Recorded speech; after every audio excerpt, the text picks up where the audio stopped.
जहां तक मेरी बात है, मैं गॉड को लेके वैसा फील नहीं कर पाता हूँ। मेरे अंदर ऐसी फीलिंग बहुत ज्यादा है। मैं एग्नोस्टिक हूँ। मैं ये मानता हूँ कि ये दुनिया गॉड ने बनाई है। ऐसा हो भी सकता है, नहीं भी हो सकता है। ये भी हो सकता है कि अपने आप बनी हो, एवोल्यूशन के प्रोसेस। मुझे ये जरूर लगता है कि ज्यादा चांसेस हैं कि कोई ना कोई फोर्स है इस सब के पीछे। पर वो फोर्स वैसी एकदम नहीं है जैसा धर्मों के लोग मानते हैं। वैसा होने का स्कोप ही नहीं है। क्योंकि सारे धर्म जब पैदा हुए, जनरली आप देखेंगे 6th सेंचुरी बीसी में लगभग अधिकांश धर्म पैदा हुए। चाहे हम बुद्धिज्म की बात करें, जैनिज्म है पुराना, लेकिन महावीर उस समय पैदा हुए। कन्फ्यूशनिज्म 6th सेंचुरी बीसी में हुआ। ताओइज्म उसी समय का चाइना में। क्रिश्चियनिटी लगभग उसके 600 साल बाद हुई। जूडाइज्म थोड़ा सा पहले से है, 6th सेंचुरी बीसी के आसपास कुछ कुछ दिख रहा है उसमें। Islam as an organise religion काफी देर में हुआ, हालांकि वो मानते हैं कि एडम के समय से उनका धर्म चलता है।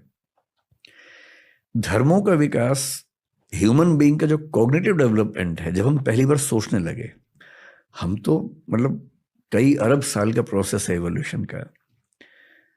लगभग 1400 करोड़ साल के आसपास का प्रोसेस है, जिसमें पहली बार सोचने वाली स्पीशीज जो बनी हमारी, सोचने का प्रोसेस 70,000 साल पहले शुरू हुआ है।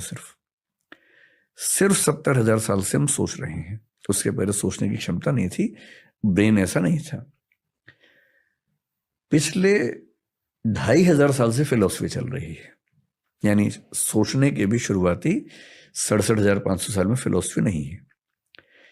जब पेट भरने लगा, नियोलिथिक रिवॉल्यूशन हुआ, खेती होने लगी, सेटलमेंट्स होने लगी, तो कई लोगों को पहली बार भरपूर सोचने का मौका मिला। तब उन्होंने सोचा कि ये सब कैसे बना होगा। इमेजिन किया कि ईश्वर ने बनाया होगा। लंबे समय के बाद इमेजिन किया। इंटरेस्टिंग है कि भारतीय परंपरा में विष्णु के 10 अवतारों में पहला मत्स्य अवतार है, मछली का, पानी के अंदर। एवोल्यूशनिज्म कह रहे कि पानी से ही शुरुआत हुई। पश्चिम में 6th सेंचुरी बीसी में पहला फिलोसफर पैदा हुआ है, थेल्स नाम का। थेलीज बोलते हैं उसको कुछ लोग। वो क्या बोल रहा है कि दुनिया पानी से बनी है। ह्यूलिज्म बोलते हैं कि दुनिया पानी से बनी है।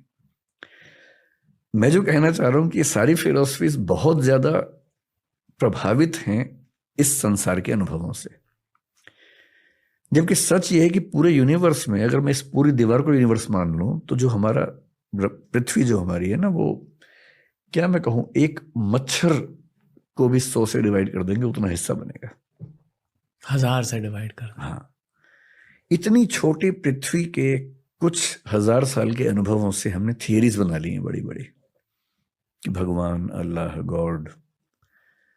और आप देखेंगे बाइबल में, क्रिश्चियनिटी में ये माना गया कि ईश्वर ने पृथ्वी बनाई, एडम के लिए बनाई। और बाइबल ये मानती है कि पृथ्वी केंद्र में है, सूर्य चक्कर काट रहा है। अब साबित हो गया, कोपरनिकस ने साबित कर दिया कि नहीं, सूर्य केंद्र में है, पृथ्वी चक्कर काट रही है। तो जिन जमीनों पर सारे धर्म खड़े हुए हैं, वो जमीनें बहुत कमजोर हैं, भुरभुरी हैं, क्योंकि वो केवल ह्यूमन बींग्स के एक्सपीरियंस के बेस पे बनाया गया है। और इस ब्रह्मांड में हमारी दुनिया मतलब एक मच्छर का भी 100वां हिस्सा, 1000वां हिस्सा है। क्या पता कितनी कितनी गैलेक्सीज में कितनी दुनियाएं चल रही हूं। कुछ हमसे आगे, कुछ हमसे पीछे। कुछ हो सकता है कि अभी वो बंदरों के जमाने में चल रहे हो, कुछ हो सकता है कि हमसे 1000, 2000, 10 लाख साल आगे निकल गए हों।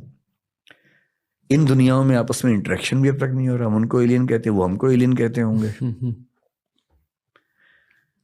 तो अभी तो विज्ञान ने दुनिया का डेसिमल में भी कुछ नहीं समझा है। अभी से हम ये इंटरप्रेट कर दें कि एक भगवान है जिसने ऐसा ऐसा किया, पॉसिबिलिटी है।